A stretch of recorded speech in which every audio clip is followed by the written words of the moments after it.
Hello students, अब हम आ चुके हैं 6.1 के सभी क्वेश्चंस मैंने एक ही एक्सरसाइज में डाल दिए हैं क्योंकि इजी सी एक्सरसाइज है।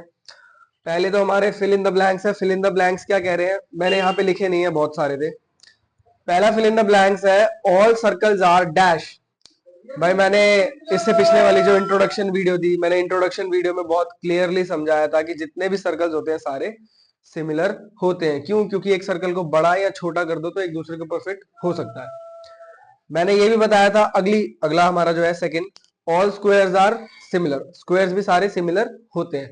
क्यों होते हैं भाई? मैंने दोबारा वही बात की भाई, अगर किसी भी स्क्वायर को आप बड़ा या छोटा करो तो वो एक दूसरे के ऊपर फिट बैठते हैं, क्योंकि साइड्स तो सभी स्क्वायर्स की इक्वल होती है ना, और एंगल्स भी इक्वल होते हैं, और स्क्वायर की जितनी भी साइड है वो दूसरे से बराबर प्रोपोर्शन में आएंगी। तो ठीक है। अगला कह रहा है all dash triangles are similar, isosceles या इक्विलेटरल। तो इसका जवाब है इक्विलेटरल, क्योंकि बेटा इक्विलेटरल ट्राइंगल का भी यही हिसाब है कि सारे एंगल इक्वल होते हैं।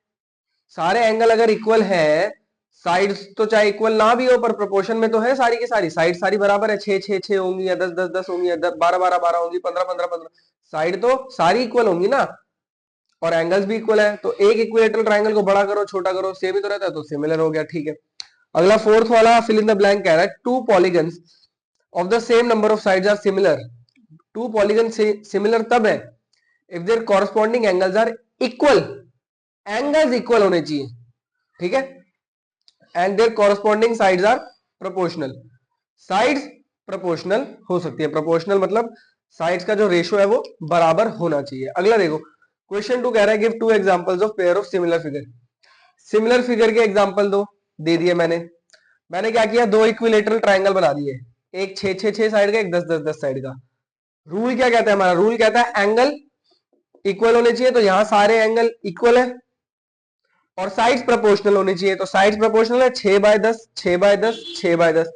सबका रेशो काटेंगे तो क्या आएगा? 2/5 2/5, सॉरी 3/5 3/5 3/5। आगे बढ़ते हैं। नॉन सिमिलर फिगर तो आप कोई भी बना सकते हो। आप एक काम करो ना, आप एक रेक्टेंगल बना दो, एक 10 साइड का, एक 5 साइड का, एक बना दो 6 और 18 साइड का। बस, these are non similar figures. किसी चांस में सिमिलर नहीं हो सकती है, क्योंकि साइड्स का रेशो बैठेगा ही नहीं। ठीक है, आगे बढ़ते हैं। State whether the following are similar और नॉट। नो, रीजन क्या है? रीजन क्या है भाई? अभी तो हमने डिस्कस करा fourth fill in the blank में कि जो साइड्स है वो प्रोपोर्शन में होनी चाहिए। अब साइड तो इनकी प्रोपोर्शन में है, ये 1.5 है, ये 3 है, ये 1.5 है, ये 3 है। सबका रेशो 1/2 आएगा। 1.5 को 3 से काटूंगा तो रेशो सबका बराबर है, तो एक चीज तो फिट बैठ रही है। लेकिन एंगल्स भी तो इक्वल होने चाहिए। एंगल तो यहाँ इक्वल नहीं है, ये सारे 90 डिग्री हैं, ये इक्वल है ही नहीं, बिल्कुल भी नहीं है।